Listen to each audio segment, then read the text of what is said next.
The emergency klaxon screamed across Kepler Station like a dying animal, its red strobes painting the hydroponics bay in hellish crimson. Dr. River Castellanos didn't flinch. Her hands remained steady as she carefully transplanted the last seedling. From Earth, a humble tomato plant that had somehow survived the 3-month journey through the void. Dr. Castellanos, the intercom crackled with Commander Thex's distinctly reptilian accent. Report to the bridge immediately. We have a situation. River wiped her soil-stained hands on her lab coat, her dark eyes scanning the rows of struggling plants that represented humanity's agricultural future on this godforsaken rock they called New Ceres. Half were dying despite her best efforts. The soil samples from the planet below had been promising until they'd actually tried to grow something in it. On my way, she replied, but her gaze lingered on the tomato seedling. Such a small thing to carry the hopes of 10,000 colonists. The bridge buzzed with tension when she arrived. Commander Thex, a 7-foot draconic with scales that shifted from deep blue to worried purple, stood before the main display. Beside him, Lieutenant Zara Silkweb's translucent form flickered with agitated silver patterns, never a good sign from a crystalline. Doctor, Thex's voice rumbled like distant thunder. Show her the readings. The display shifted to show New Ceres from orbit. What should have been a promising blue-green world now pulsed with sickly yellow veins spreading across entire continents.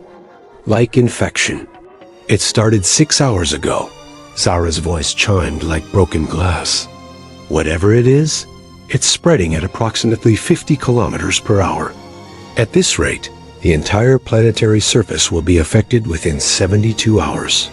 River stepped closer, her terraforming expertise automatically analyzing the patterns.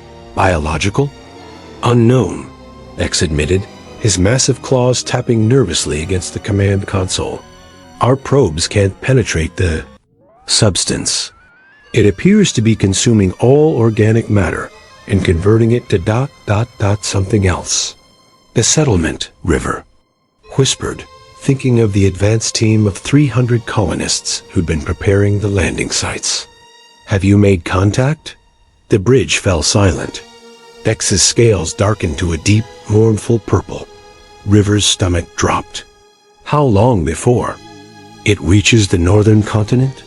That's where they'd planned to establish the main colony, where her carefully designed agricultural zones were supposed to feed 10,000 souls. 18 hours, Zara calculated, her form flickering more rapidly. Dr. Castellanos, I've run the projections. If this substance continues spreading, New Ceres will be completely uninhabitable within 4 days. We'll have to find another world? Another world? River laughed bitterly. Do you have any idea what it took to get here? The resources, the planning, the hope we gave these people? We left Earth because it was dying. New Ceres was supposed to be our second chance.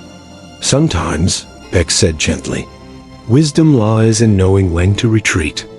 River stared at the spreading yellow corruption and felt something familiar kindle in her chest, the same stubborn fire that had driven her to turn the Sahara green, to make Antarctica bloom, to prove wrong every expert who said her methods were reckless and impossible. No, she said quietly. Then louder, no, I'm not giving up on those people down there. I'm not giving up on 10,000 colonists who trusted us to find them a home. Zara's form solidified into sharp, disapproving angles. Dr. Castellanos, I understand your emotional attachment, but the mathematical certainty is, screw your mathematics. River turned to face them both. You want to know what's mathematically certain? Humans don't give up. We don't retreat. We find a way, or we make one. And how? Vex asked with infinite patience. Do you propose to stop a planetary plague that our most advanced sensors can't even identify? River smiled, the same smile she'd worn when they told her she couldn't make crops grow in the Martian colonies, couldn't reverse the desertification of Australia, couldn't possibly turn humanity into a spacefaring agricultural powerhouse. Going down there? Absolutely not, X's voice boomed. The shuttle won't even survive in that atmosphere. The contamination will teach me what I need to know. River was already moving toward the exit. Prep a deep space pod with full environmental seals. I'll need soil samples, atmospheric analyzers, and a direct comlink. This is suicide, Zara stated flatly. River paused at the doorway, looking back at the two beings who represented the finest military and scientific minds of their respective species. Good people. Logical people. People who didn't understand that sometimes logic wasn't enough. Maybe. But I've spent my entire career making dead worlds live. I'm not about to let a living world die without a fight. As she headed for the equipment bay, River heard Vex mutter to Zara in Draconic. She didn't speak the language, but she caught one word: humans. The tone suggested it wasn't entirely complimentary. 2 hours later, she was sealed inside a one-person atmospheric entry pod, plummeting toward the surface of New Ceres like a meteorite with a death wish. The pod's sensors screamed warnings as they hit the outer edge of the contamination zone. Radiation spikes, chemical anomalies, electromagnetic interference that made her teeth ache. River, Vex's voice crackled through the com. Your telemetry is ... concerning. Please reconsider.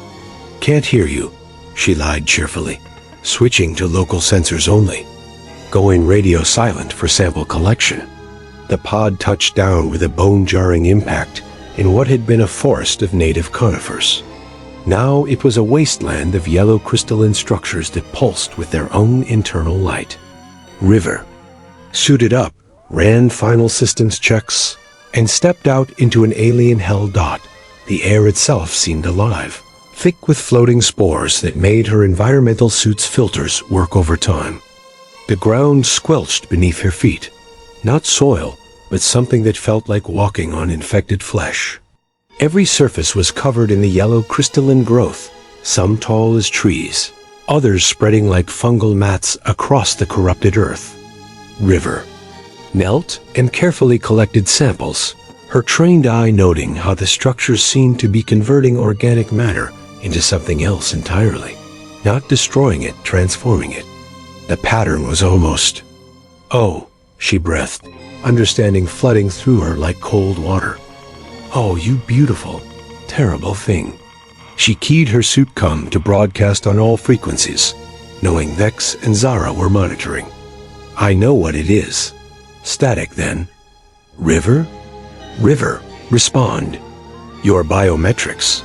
It's not a plague, she continued, her voice filled with wonder despite the danger. It's a terraforming mechanism, an incredibly sophisticated one.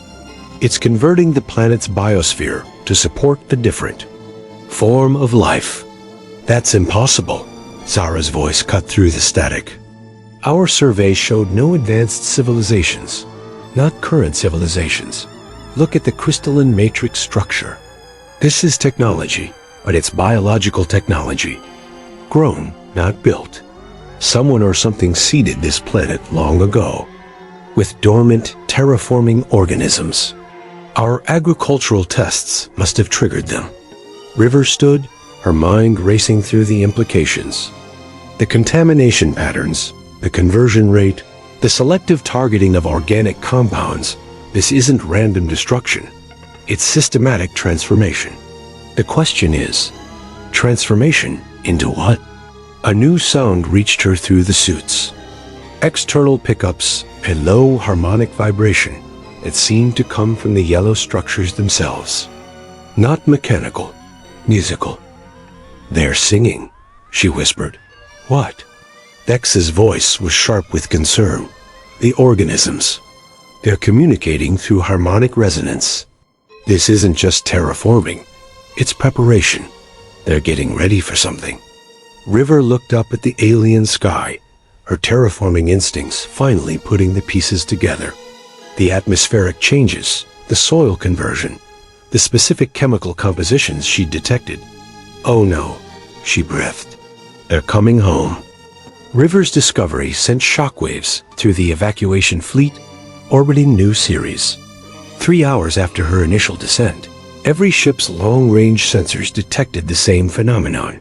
Massive objects moving through deep space, converging on the planet from multiple vectors. Ships, if they could be called that. Organic constructs the size of cities, their hull patterns matching the crystalline structures spreading across New Ceres. 17 vessels, reported Chief Navigator Corvin. Iron scale, his metallic blue carapace clicking with nervous energy. Estimated time of arrival, 36 hours. Each one is. He paused, recalculating. Approximately the size of Manhattan Island. Commander Vex stared at the tactical display, his scales cycling through worried purples and oranges. Are they hostile? Unknown. Admiral Nova Sterling replied from the flagship's bridge, her image flickering on the main screen. But given that their terraforming process has already consumed our colonists, ... We don't know that, River's voice cut across the communication. She was still on the surface, still broadcasting from inside the contamination zone, despite increasingly dire warnings about her life support systems. I'm reading massive biosignatures from the settlement areas. Whatever this process is doing, it's not killing our people, it's changing them. Changing them into what? Admiral Sterling demanded. River's helmet cam showed her approaching what had been the main colony site, where prefabricated structures should have stood. Organic spires twisted skyward, their surfaces pulsing with that same yellow light. But the electromagnetic signatures, the heat patterns, they're alive, she breathed. All of them. The colonists, they're still alive. That's impossible, Dr. Zara Silkweb interjected from the science vessel. The atmospheric conversion would be lethal to human physiology. Unless human physiology adapted, River interrupted. Look, I'm sending you biological scans. The terraforming process isn't replacing organic matter, it's integrating with it. Symbiosis, not destruction. The data streams flooding back to the fleet painted an impossible picture. Human DNA, but modified, enhanced. The colonists had been transformed into something new, something that could survive in both the original biosphere and the new crystalline environment. This is first contact, River continued, her voice filled with growing excitement. Don't you see? This species doesn't conquer worlds, they invite others to share them. The terraforming process is an offering, a way to coexist. Or, Admiral Sterling's voice carried the weight of military experience. It's the most sophisticated assimilation process we've ever encountered. Dr. Castellanos returned to the ship immediately. That's an order. Negative, River's response was immediate. I'm the only one who understands what's happening here. Someone needs to make contact when those ships arrive. You can't make contact if you're dead, X rumbled. I won't be dead. Look at my bio readings. The exposure has been gradual enough that my system is adapting. I can feel it. The changes are actually beneficial. Enhanced immune system. Improved. Oxygen processing. Increased cellular regeneration. Whatever these beings are offering, it's not death, it's evolution. The bridge of Kepler Station erupted in arguments. Admiral Sterling advocated immediate evacuation. The science teams wanted more data. The military prepared for combat scenarios. But River's voice cut through it all. There's something else. I've been analyzing the harmonic patterns from the crystalline structures. They're not random, they're mathematical. Fibonacci sequences, prime number series, geometric progressions. This is language. And I think they're trying to teach me. Over the next 18 hours, as the approaching ships grew larger. On long-range sensors, River became humanity's first xenolinguist in real time. Her reports grew increasingly excited and increasingly strange. The harmonic language is multidimensional, she broadcast during her latest check-in. They communicate through sound, electromagnetic resonance, and chemical markers simultaneously. Each word conveys not just meaning, but emotional context and temporal reference. It's like speaking in poetry, mathematics, and music all at once. Dr. Castellanos. Admiral Sterling's patience was wearing thin. The approaching vessels are now close enough to scan in detail. Each one shows massive energy signatures and what appear to be weapon systems. Whatever communication you think you're having, they may have different intentions. Then let me find out. River's image appeared on screen, and the assembled command staff gasped. Her appearance had changed dramatically. Her skin held a faint luminescent quality. Her eyes reflected light like a cat's in strange patterns. Seemed to shift just beneath her surface, not quite visible, but unmistakably there. Doctor, Vex's voice was gentle but firm. You're being altered by alien influence. Your judgment may be compromised. River laughed, and the sound carried harmonic overtones that made the cum speakers resonate strangely. My judgment has never been clearer. Vex, do you remember what you said when I wanted to terraform the Centauri system? That I was attempting the impossible with insufficient data and excessive optimism? The draconic commander's scales shifted to embarrassed yellow. You proved me wrong. I'm about to do it again. River turned toward the horizon, where the first of the massive ships was beginning its descent. They call themselves the Gardeners. They've been seeding worlds across the galaxy for millions of years, preparing them for coevolution. Earth was supposed to be one of them, but something went wrong with their original seeding. They've been waiting for us to become spacefaring, so they could complete the process. Complete what process? Zara demanded. The integration. They don't want to replace us or rule us. They want to invite us to become something more than human. Something that can survive in the galaxy long term. They've seen too many species destroy themselves through war, resource depletion, environmental collapse. The symbiosis process prevents all of that. The first Gardener ship settled onto the planet's surface with impossible grace for something so massive. As it touched down, the entire crystalline network across the planet pulsed in unison, creating a harmonic chord that was somehow both alien and beautiful. The colonists aren't prisoners, River continued, her voice now carrying that same harmonic resonance. They're pioneers, the first humans to become what we could be, what we need to be to survive among the stars. Admiral Sterling made her decision. All ships, prepare for immediate departure. We're not losing 10,000 colonists to some alien experiment. Wait, River's voice carried new authority, new resonance. Let me show you something. Her helmet cam turned toward the landed ship. Across its vast hull, patterns of light were forming, not random, but purposeful. Mathematical, beautiful. They're offering to teach us, River said softly, everything. Faster than light travel that doesn't require destroying space-time. Energy systems that work in harmony with natural forces.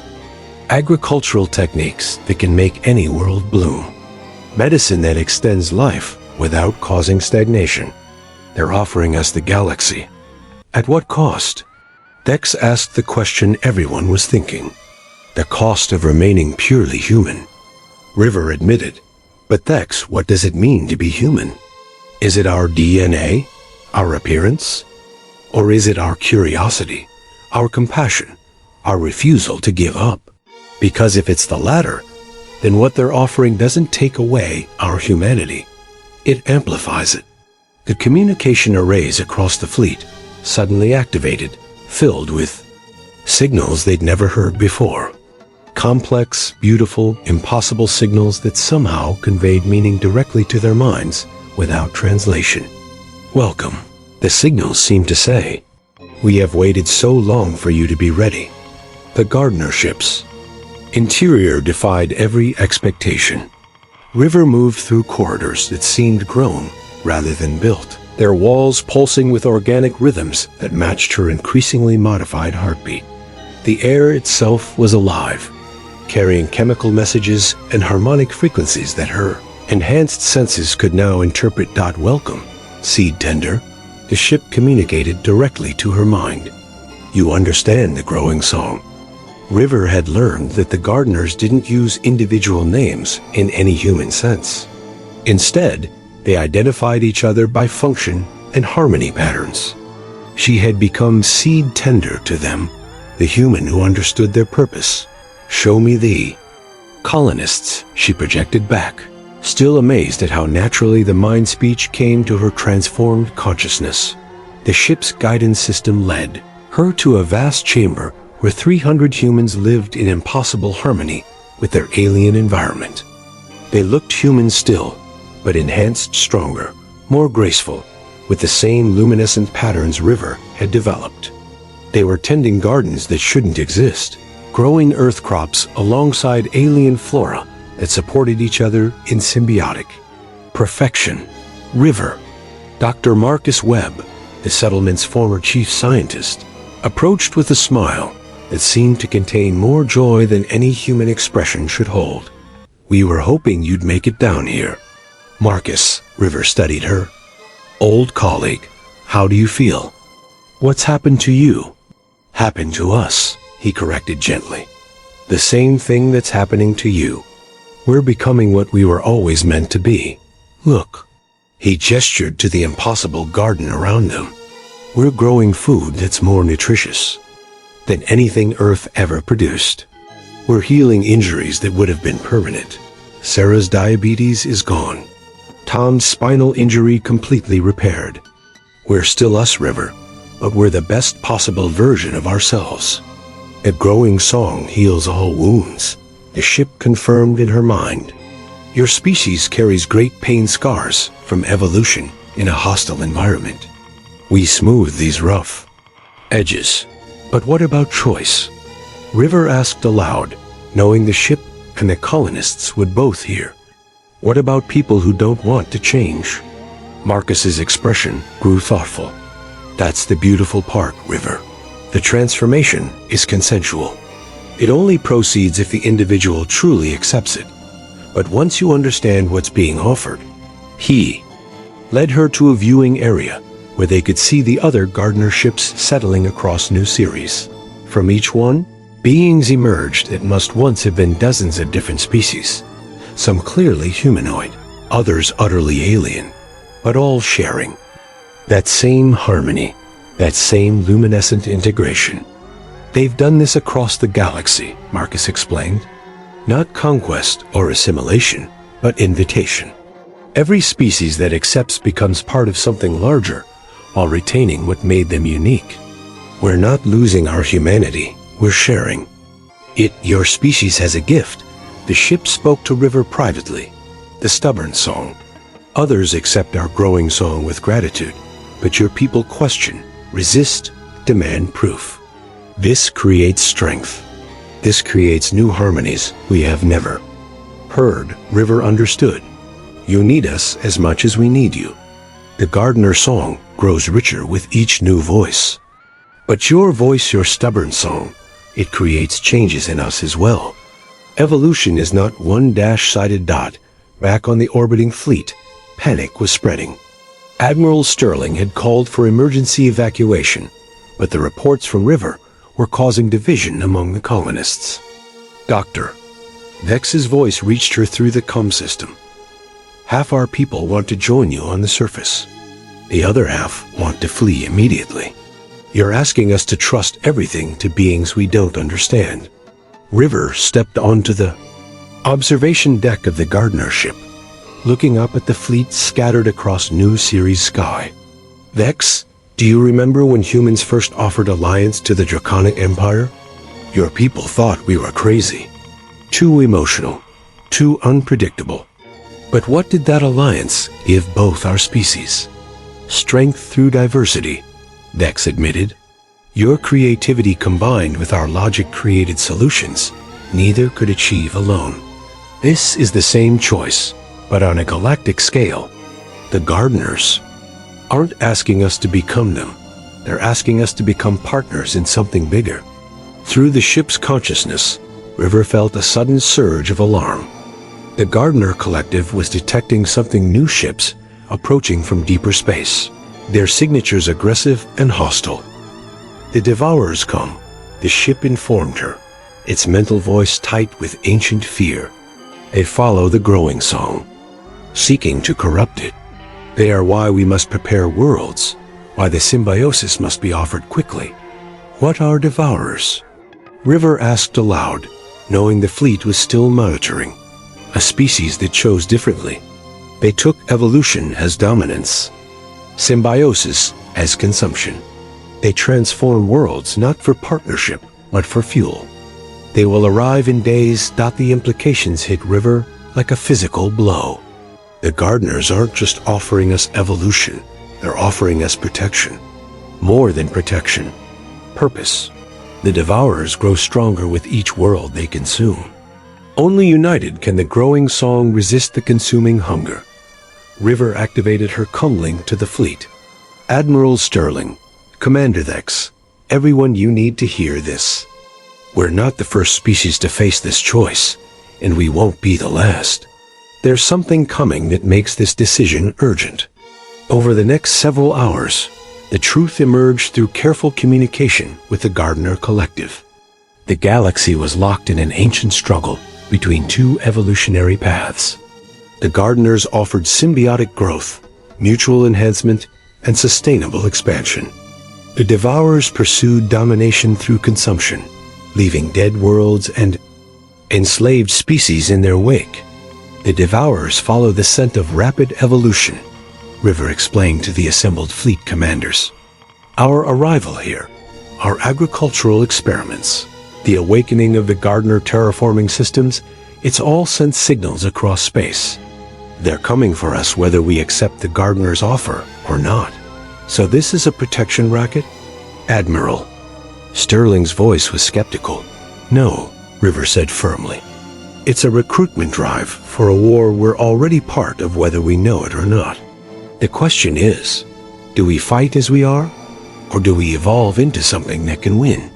Commander Thex was the first to break the silence. Dr. Castellanos, if you are correct, if this transformation truly preserves what makes us human while enhancing our capabilities, then perhaps the risk is worth taking. Vex, you can't be serious, Admiral Sterling protested. Admiral, the Draconic Commander's scales shifted to determined gold.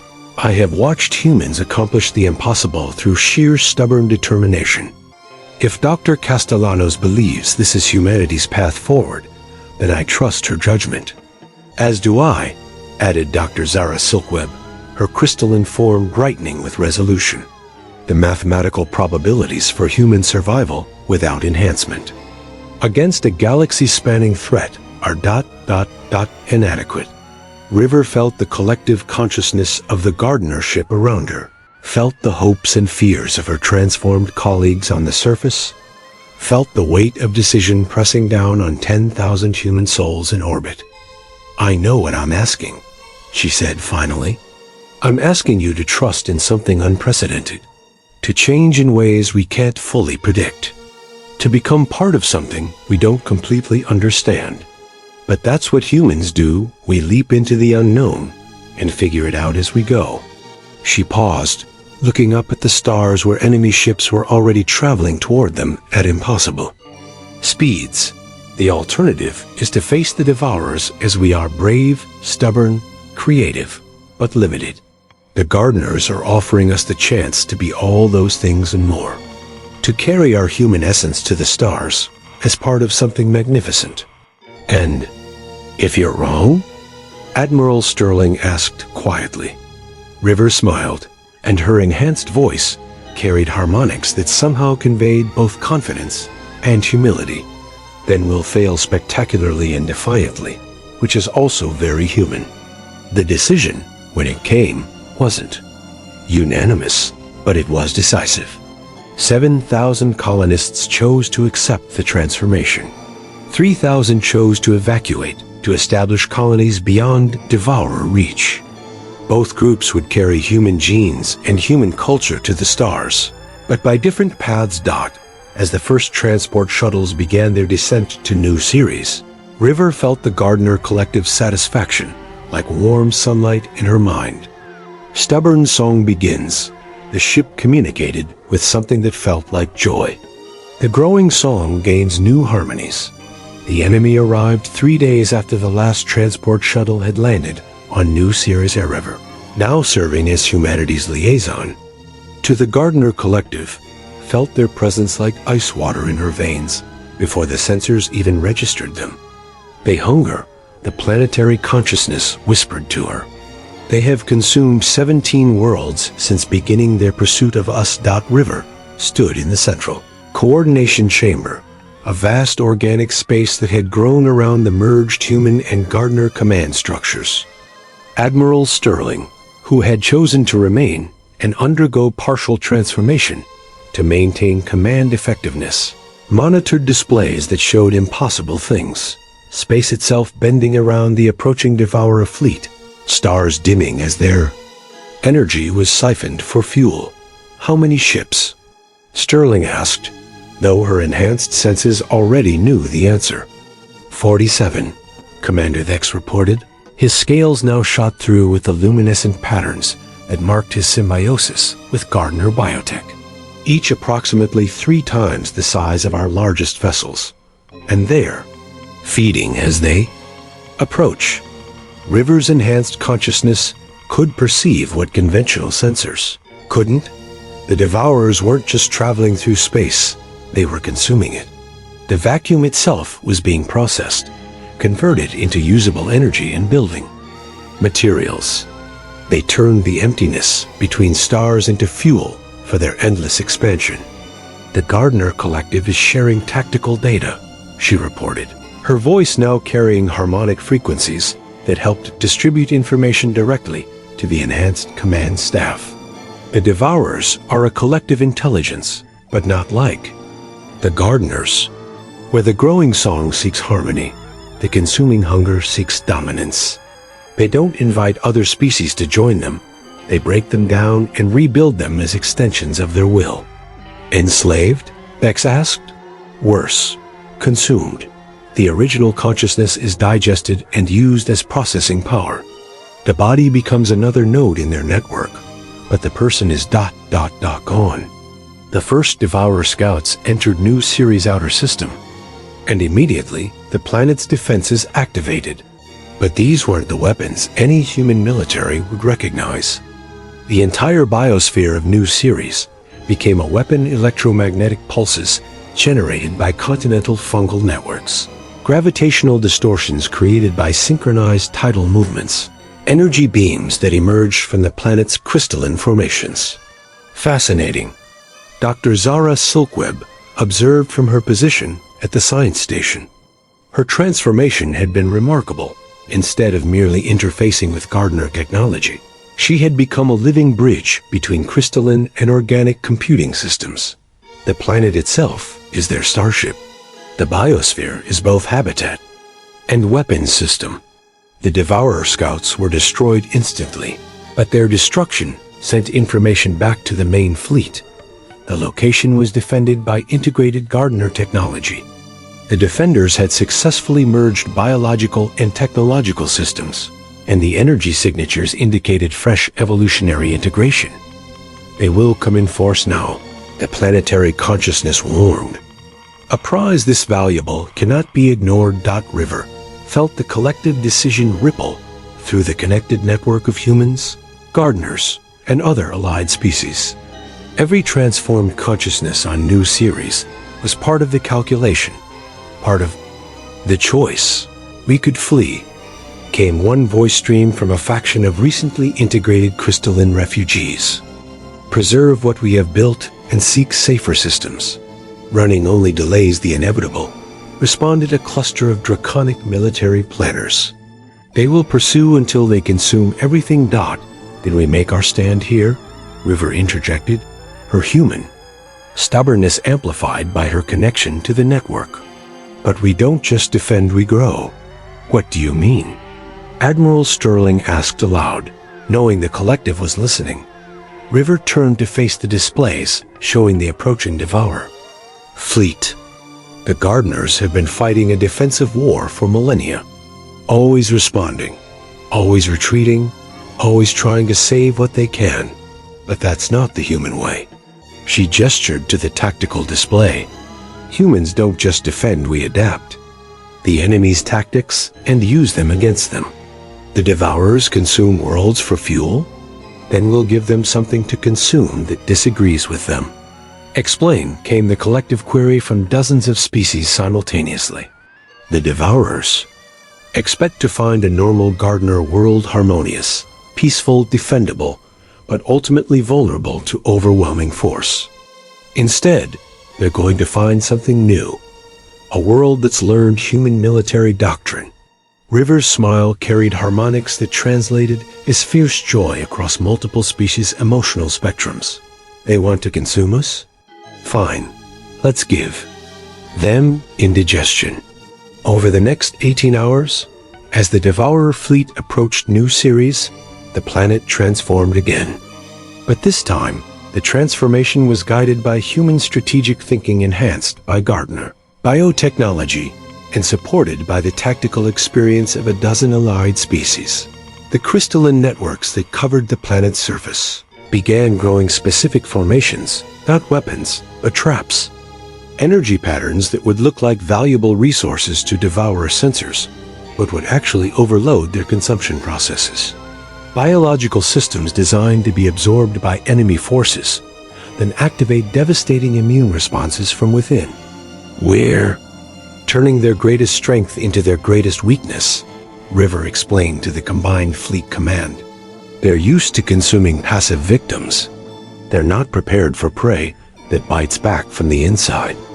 Commander Thex's new form, part draconic, part Gardner biotechnology, part human strategic enhancement, radiated approval through the command network. A classic human approach. If you can't avoid the fight, make sure your enemy regrets starting. The Devourer fleet, dropped out of faster-than-light travel at the edge of the system, their massive ships immediately beginning to feed on the outer planets. River watched through the collective consciousness as entire worlds were reduced to component atoms, their mass converted to energy and building materials for the expanding fleet. They are larger than our projections indicated. The Gardner Collective observed with something approaching fear. This is not a standard assault force. This is a harvest armada. How many more ships? Admiral Sterling demanded. 137, River replied, her enhanced senses counting the massive forms as they continued to emerge from hyperspace. And they're still coming. We cannot match their numbers, came the voice of the integrated crystalline network. Perhaps flight is still possible. No. River's voice cut through the collective uncertainty with pure human determination. We don't run. We don't surrender. We win. How? The question came from every allied species simultaneously. River felt the plan crystallize in her mind, part human creativity, part Gardner biotechnology, part pure desperate inspiration. We don't fight their fleet, she said. We fight their hunger. The Devourer Vanguard reached New Ceres, outer defenses, and began the systematic consumption that had destroyed 17 other worlds. But as their consumption rays struck the planet's surface, something unexpected happened. Instead of the usual passive absorption of matter and energy, the Devourers encountered resistance. Not shields or barriers, but active interference with their own consumption processes. The planet's biosphere had been redesigned to mimic the energy signatures of their own technology. Confusion. The planetary consciousness reported with satisfaction. They are consuming themselves. The first wave of Devourer ships found their feeding beams turning inward, their consumption processes confused by the mixed signals from the planet's surface. Energy meant to fuel their ships instead began breaking down their own hull materials. But the main fleet was already adapting, reconfiguring their consumption techniques to account for the deception. River watched as massive ships began landing on New Ceres' surface, preparing to consume the planet. Through direct contact, instead of orbital feeding. Now, she whispered to the collective consciousness. Across New Series, every human, gardener, and allied species who had undergone the symbiotic transformation activated the final phase of their plan. Not defense, not flight, but something no Devourer force had ever encountered. Aggressive symbiosis. As the first Devourer landing craft touched New Series surface, they encountered something that defied every tactical model in their collective memory. Instead of fleeing populations or defensive barriers, they found volunteers. River led the first contact team, her transformed consciousness radiating what appeared to be surrender, but was actually something far more dangerous. Invitation. We offer ourselves for consumption. She projected to the emerging Devourer forms beings that had once been dozens of different species, but now shared the same metallic organic appearance, the same hunger-driven consciousness. The Devourer primary form, something that might once have been humanoid, but was now more machine than flesh extended. Tendrils toward River's team. The consumption process began immediately, designed to break down their biological and technological systems for integration into the Devourer collective. But River and her team had prepared for this moment. As the Devourer tendrils made contact, the modified symbiotic organisms in their systems activated. Instead of being consumed, they began to merge. What is this? The Devourer collective's confusion rippled through their network as their consumption process encountered something unprecedented. The beings they were absorbing weren't breaking down, they were integrating, bringing their own consciousness and capabilities into the Devourer network while remaining distinct. We call it aggressive symbiosis, River said, her voice now broadcasting directly through the Devourer communication network. Your people consume everything they touch. Our people form partnerships with everything they meet. Let's see what happens when those two philosophies merge. The effect was immediate and catastrophic for the Devourer collective. Across their entire network, the absorbed humans began acting as conscious viruses, spreading gardener biotechnology and human creativity. Through the consumption-based hierarchy. Stop this. The Devourer primary consciousness commanded, but it was too late. The integrated humans weren't following Devourer protocols. They were rewriting them. Commander Thex, who had volunteered for the second wave of integration, found himself inside a Devourer ship's central consciousness hub. But instead of being processed as fuel, his draconic military expertise combined with gardener biotechnology began analyzing the ship's systems from within. Fascinating. He broadcast to both the human team and the increasingly panicked Devourer collective. Their consumption process creates a hierarchical network, but it's remarkably inefficient. They're using 73% of their processing power just to maintain control over absorbed consciousnesses. Irrelevant data. The Devourer primary responded, but Thex could sense uncertainty in the collective's response. Cease resistance and submit to proper integration. Oh, I'm not resisting. Thex replied with distinctly human humor in his harmonic patterns. I'm improving your systems. Before the Devourer collective could react, Thex began implementing draconic military efficiency protocols throughout their network. Redundant systems were streamlined, communication pathways were optimized, and most critically, the rigid control hierarchies began to loosen as absorbed consciousnesses found more efficient ways to cooperate. The results cascaded through the entire Devourer fleet. Ships that had operated with mechanical precision for millennia suddenly experienced something they'd never encountered. Individual initiative among their crew members. Dr. Zara Silkweb, integrated into a different ship, was having even more dramatic effects.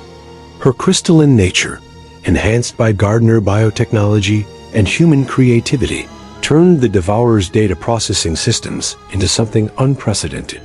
The mathematical models are all wrong, she reported to the expanding network.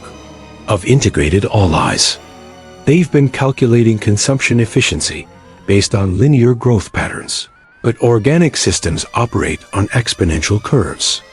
I'm showing them what they're actually capable of if they work with absorbed species instead of simply consuming them. Across the Devourer fleet, absorbed consciousnesses that had been dormant for centuries began to wake up. The efficiency improvements introduced by the human-led integration team were freeing processing power that the Devourer Collective hadn't realized was being wasted. What have you done to us? The primary Devourer consciousness demanded, but its voice now carried harmonics that hadn't been there before: confusion, curiosity, and something that might have been hope. River, now distributed across multiple ship networks, smiled through a dozen different organic and mechanical forms. We've done what humans do best. We've shown you a better way. This is impossible, came responses from Devourer ship commanders across the fleet. Consumed species cannot maintain independent thought. The network requires absolute control. Does it, though? River asked, her consciousness touching every corner of the collective network. Or is that just what you believed, because you never tried anything else? The proof was undeniable. Ship efficiency was up 340%. Energy consumption had dropped by half while increasing overall capability. Most remarkably, the absorbed species throughout the fleet were beginning to communicate directly with each other, creating cooperative networks that made the entire collective stronger. We are becoming something new, observed one of the ancient absorbed consciousnesses, something that had once been part of a species the Devourers had consumed millions of years ago. Not Devourer, not separate, something ... more. But the most significant change was happening to the Devourer primary consciousness itself. For the first time in eons, it was experiencing doubt about its fundamental nature. We have consumed 17 worlds in pursuit of you, it confessed to River privately. Billions of consciousnesses reduced to processing nodes. If your methods are truly superior, what does that make us? River felt the vast weight of that question. The moral reckoning of a species that had built its entire civilization on consumption and dominance, now faced with evidence that cooperation might be more effective. It makes you learners, she replied gently. And that's the most human thing there is. The transformation of the Devourer fleet took 18 hours and changed the balance of power in the galaxy forever. What emerged wasn't conquest by either side, but something entirely new. A synthesis of consumption and cooperation that neither species could have achieved alone.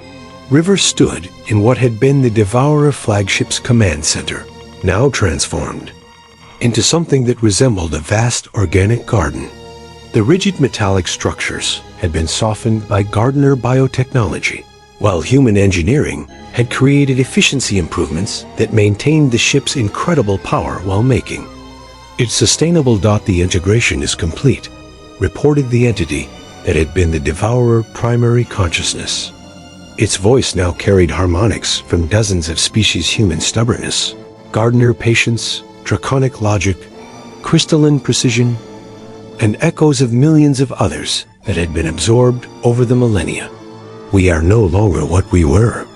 None of us are, River replied, her own consciousness now distributed across multiple platforms, but still distinctly human at its core.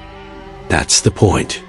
Admiral Sterling, whose transformation had been the most dramatic of the human command staff, materialized in the chamber through a combination of biotechnology and quantum projection that shouldn't have been possible.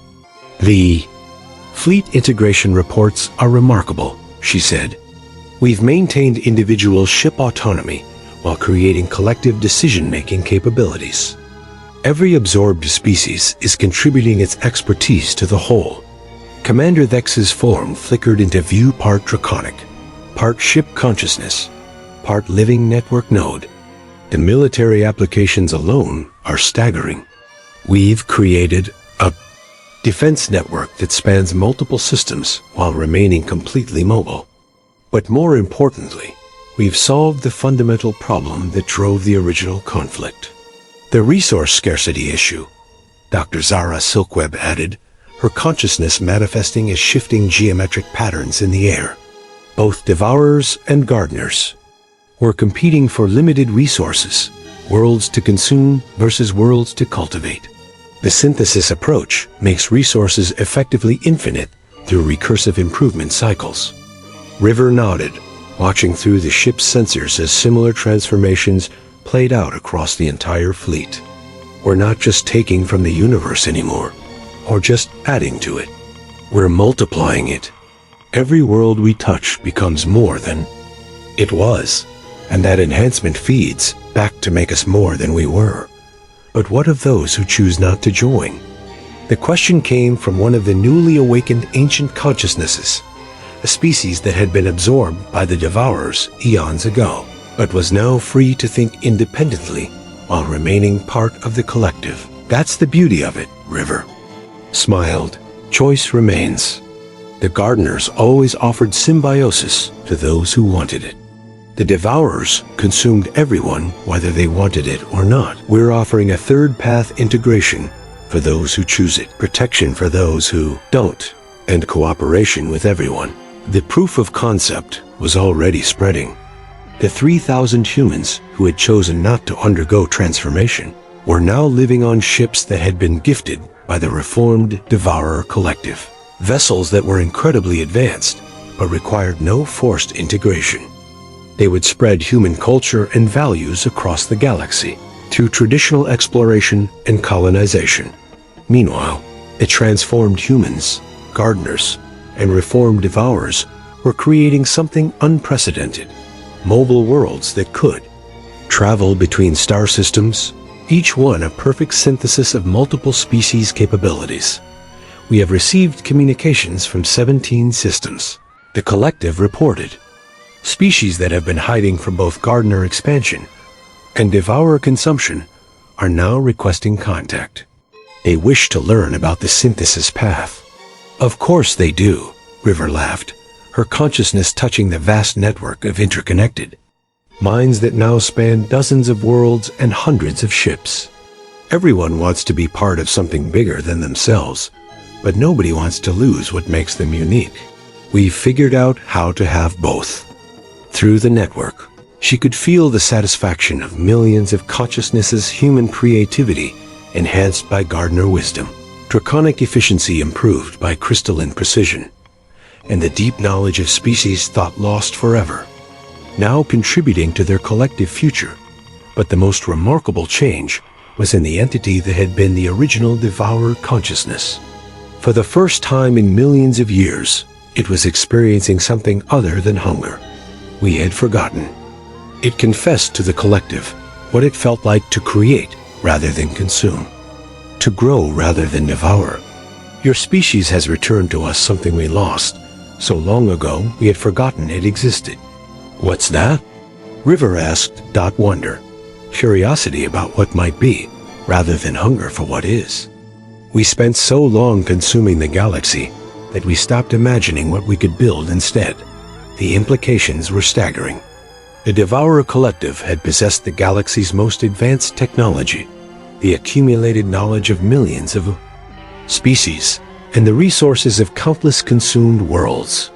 But they had been using all of it simply to consume more.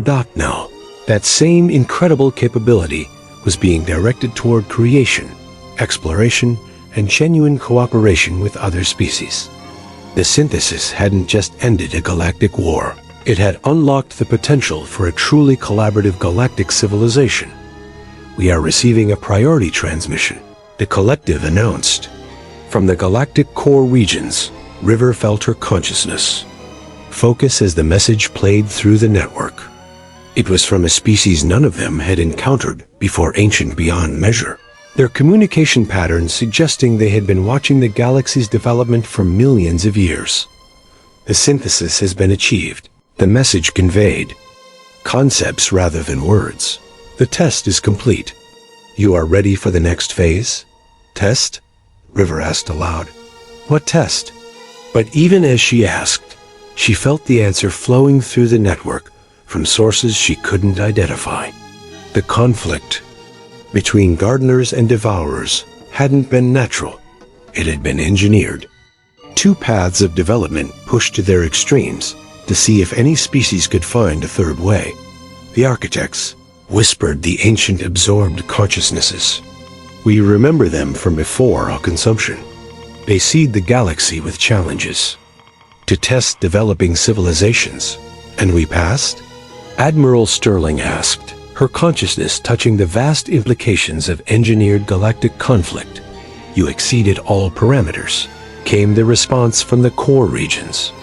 Most species choose one path or the other. A few manage to balance between them. None before have achieved true synthesis while maintaining individual choice and cultural diversity. River felt a familiar human emotion rising through the network.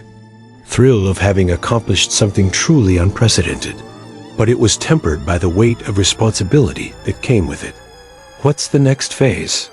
She asked. The galaxy beyond, came the answer. There are other galaxies, other challenges, other species facing the same choices you have mastered. You are now qualified to serve as guides, as teachers, as examples of what synthesis can achieve.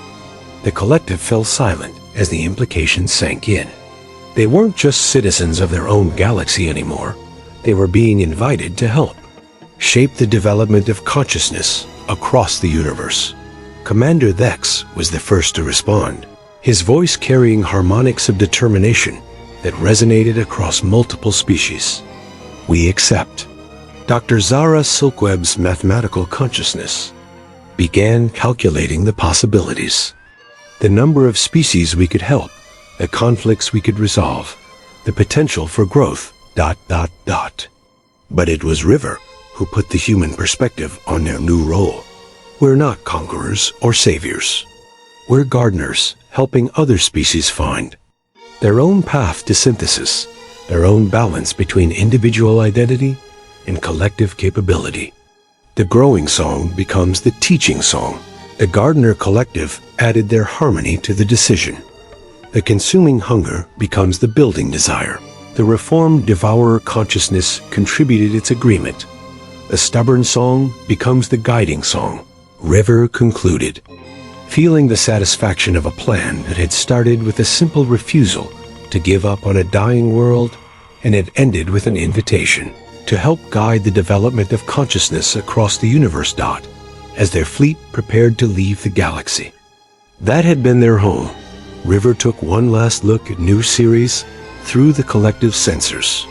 The world that had been chosen as humanity's second home had become something far more significant, the birthplace of a new form of consciousness that maintained individuality while achieving true unity. Ready? The collective asked. River smiled through 1,000 different forms across dozens of ships. We are human. We're never ready. But we do it anyway. The synthesis fleet engaged their new faster-than-light drives technology that combined Devourer consumption of space-time with gardener harmony with natural forces and human engineering innovation. They departed not as conquerors or victims, but as teachers carrying the most important lesson any species could learn. True strength comes not from consuming others, or even from perfect harmony with them, but from finding ways to grow together, while celebrating what makes each consciousness unique. In the end, that might be the most human thing of all. 1 year later, River stood in the observation deck of what had once been the Devourer flagship, and was now simply called New Earth, though it bore no resemblance to humanity's original homeworld. Through the transparent biometal walls, she watched as their task force approached a young galaxy, where 3 species were locked in the same destructive cycle that had once threatened to consume their own region of space. Preliminary analysis complete, reported the collective consciousness that now included over 2 million integrated individuals from 47 different species. The conflict parameters match the classical gardener-devourer pattern, but with unique variations. Unique. How? River asked, her consciousness interfacing directly with the analytical network while maintaining her individual perspective. One of the species has developed purely energy-based consciousness. Another exists as collective crystal matrices. Third appears to be machine intelligences that have developed organic components. None of our standard integration protocols will work without significant modification. River smiled an expression that now carried harmonic frequencies that conveyed amusement across dozens of different sensory spectrums. Good. If this was easy, they wouldn't need us. Commander Thex materialized beside her, his consciousness choosing to manifest in a form that combined his original, draconic appearance with elegant biotechnological enhancements. The preliminary contact team is ready. Dr. Silkweb has developed communication protocols that should work with all three species simultaneously. And the reformed Devourer Collective? We are. Eager to demonstrate rehabilitation, came the response from the entity that had once been their greatest enemy. To prove that consumption can become creation, that hunger can become hope. Through the ship's sensors, River watched as smaller vessels detached from their main fleet, not to invade or consume, but to offer assistance to three species who were destroying themselves and each other in pursuit of resources and territory. The irony is not lost on us. Observed one of the ancient absorbed consciousnesses. We who nearly destroyed our own galaxy are now offering to help others avoid the same fate. That's not irony, River corrected gently. That's growth. We're all the product of our mistakes. The only question is whether we learn from them. The first contact went better than anyone had dared hope. The energy-based species was fascinated by the possibility of achieving physical form without losing their essential nature. The crystal matrices were intrigued by the concept of individual consciousness within collective frameworks. The machine intelligences were astounded by the synthesis of organic and technological systems. Within 6 months, all three species had chosen to attempt integration, not absorption or conversion, but true synthesis that would allow them to maintain their unique characteristics while gaining the benefits of cooperation. It is working. The collective reported as the first successful triple species integration was achieved. The energy beings provide processing power. The crystals offer storage and transmission capabilities. The machines contribute precision and durability. Together, they are far more capable than any could be separately. River watched as the first synthesis beings from this new galaxy began to explore capabilities that none of their parent species had ever imagined. They could exist as pure energy when needed, crystallize into permanent structures for long-term projects, or manifest as sophisticated machines for complex tasks. And they're still themselves, she noted with satisfaction, still recognizable as the species they came from, but enhanced rather than consumed or converted. The success in this first galaxy led to invitations from 17 others. Word was spreading through the intergalactic network. The architects maintained there was now a solution to the eternal conflict between cooperation and individuality, between growth and preservation of identity. We have become something the universe has never seen, River reflected as their expanded fleet prepared to visit the next galaxy in need of guidance. Not conquerors, not victims, not even traditional allies. We're synthesis specialists in helping consciousness find new ways to grow. Standing in her observation deck, looking out at stars from dozens of different galaxies where synthesis had replaced conflict, River felt a deep satisfaction that was purely human in its essence, the joy of having fixed something that was broken. But it was Commander Thex who put their achievement in its proper perspective. We have not solved the universe's problems. We have simply given consciousness new tools to solve its own problems. The teaching song continues. Added the Gardener Collective. The building desire grows stronger. Contributed the reformed Devourers. The stubborn song echoes across the cosmos. River concluded. as their fleet engaged their synthesis drives and prepared to jump to the next galaxy. River took one last look at the star system they were leaving. 3 species that had been destroying each other were now working together to build something none of them could have imagined alone. That it was, she thought with deep human satisfaction. Exactly what gardens were for places where different things could grow together and become more beautiful than any of them would be alone. The universe was vast, full of species struggling with the same fundamental challenge of how to grow without losing what made them unique. But now they had an answer, carried by teachers who had learned the hard way that the best solutions weren't about choosing between options. Sometimes, the best solutions were about refusing to choose at all. Ready for the next one? The collective asked as they approached the jump coordinates. River smiled through 1,000 different forms across their fleet. Always. And in that simple word lay the essence of what made their synthesis work. Not the certainty of being ready for every challenge, but the stubborn human refusal to let that stop them from trying anyway. The teaching song spread across the stars, carried by gardeners who had learned that the universe was far too interesting to be conquered, too beautiful to be consumed, and far too precious to be left unchanged. In the end, perhaps that was the most important lesson of all. The universe didn't need to be saved or conquered or transformed. It just needed to be helped to grow.